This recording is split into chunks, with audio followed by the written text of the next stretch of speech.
का कार्मिक होता है, न कि कोई सरकार का संविदा कर्मी। एक बात, जब सरकार ने कंप्यूटर के केडर निर्माण की बात कही है तो उसमें इन सब चीज़ों का ध्यान में रखा जाएगा और उसी के बाद में केडर बनाया जाएगा और केडर बना के भर्ती निकाली जाएगी। सर, जैसे कि 10 साल से लोग टीचर के रूप में पढ़ा रहे थे, अब उनको हटा दिया गया है वसुंधरा सरकार के राज में। वो किसने लगाए थे? संविदा प्लेसमेंट एजेंसी ने लगाए थे। तो जब प्लेसमेंट एजेंसी का 5 साल का ठेका खत्म हो गया तो ऑटोमेटिक ही वो जो प्लेसमेंट एजेंसी से काम करने वाले थे वो हट गए। सरकार ने थोड़ी हटाया। आप प्लेसमेंट एजेंसी का जो भी कार्मिक होगा, एक नहीं सैकड़ों प्लेसमेंट एजेंसियां विभिन्न क्षेत्र में काम करती हैं। वो प्लेसमेंट एजेंसियां अपने यहाँ कर्मचारियों को लेती हैं और वो सेवाएं उपलब्ध कराती हैं। तो सर, जब जब उनकी सेवाएं समाप्त हो जाती हैं प्लेसमेंट एजेंसी का, तो उनके द्वारा जिनके द्वारा सेवाएं ली जा रही है उनका भी कार्यकाल समाप्त हो जाता है। तो सर, एक अनुभव के हिसाब से जो 10 साल 15 साल से पढ़ा रहे थे, अगर सरकार एक योग्यता के अनुभव के हिसाब से उनको ले लेती है तो उनके लिए बहुत बड़ा रहेगा। ये सब चीज़ें ध्यान में रखते हुए ही केडर का निर्माण किया जाएगा। लेकिन प्लेसमेंट एजेंसी से काम करने वाले व्यक्ति को कोई अलग से प्रायोरिटी मिल जाए, ऐसा कानून में कोई प्रावधान नहीं है। लेकिन इन सब चीज़ों का ध्यान में रखा जाएगा कि जो अनुदेशक पहले प्लेसमेंट एजेंसी से लगाए थे, उस तरीके का अगर हम लगाते हैं तो उन लोगों में से कैसे ज़्यादा से ज़्यादा लोग आ पाएँ, कैसे क्या कर पाएँ, ये सब चीज़ें ध्यान में रखते हुए केडर निर्माण होगा।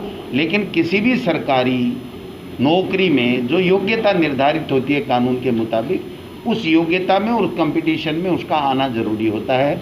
केवल प्लेसमेंट एजेंसी में काम करने से उसको स्थायी नौकरी मिल जाए, ऐसा कोई प्रावधान कहीं भी किसी भी सरकार में आज की तारीख में नहीं है। सर जी, नई शिक्षा नीति के बारे में कुछ आप बोल सकते हैं, ये कितना कारगर साबित होगा? नई शिक्षा नीति 1986 राजीव गांधी जी लाए थे, उसी के इर्द गिर्द घूम रही है। मोदी जी को इसको अपना ब्रांडिंग देना था, लेकिन जो चीज़ इसमें ठीक है उसको हम अडॉप्ट करेंगे।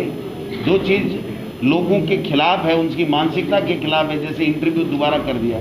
इंटरव्यू में पहले भी था तो भाई भतीजा बात होता था, तो 2012 में उसको ख़त्म किया था तो टीचर्स के लिए, तो उसको हम लोग नहीं मान रहे हैं और हमने केंद्र को अवगत भी करा दिया। और ये जो 14 साल तक की बच्चियों को जो मिड डे मील मिलता था, ये 18 साल की उम्र तक मिले, ये हमारा ही प्रस्ताव था। लॉकडाउन के दौरान बच्चों को मिड डे मील घर बैठे मिले, ये हमारा ही प्रस्ताव था। तो काफ़ी ऐसे प्रस्ताव हैं, लेकिन एक बात हमने केंद्र सरकार को कही है कि किसी भी पॉलिसी को आप ला रहे हो और उसको इम्प्लीमेंट करने के लिए बजट चाहिए। तो आपने यूपीए गवर्नमेंट के समय जो केंद्र और राज्य का अंश का अनुपात 90 और 10 था, 10% राज्यों को देना पड़ता था, 90% केंद्र देती थी। आज वो 60-40 कर दिया मोदी जी ने आते ही। तो ऐसे में बजट कम मिलेगा, तो जो भौगोलिक स्थिति हमारे प्रदेश की है उसमें जितना इंफ्रास्ट्रक्चर इस पॉलिसी को लागू करने में लगेगा, ज़रूरत होगी, वो हमें नहीं मिल पाएगा और हम पैसा उतना खर्च नहीं कर पाएंगे। इसलिए हमने केंद्र की सरकार से आग्रह किया है कि एजुकेशन में आपका जो केंद्र और राज्य का अनुपात है वो 90 और 10 का रखें। धन्यवाद सर।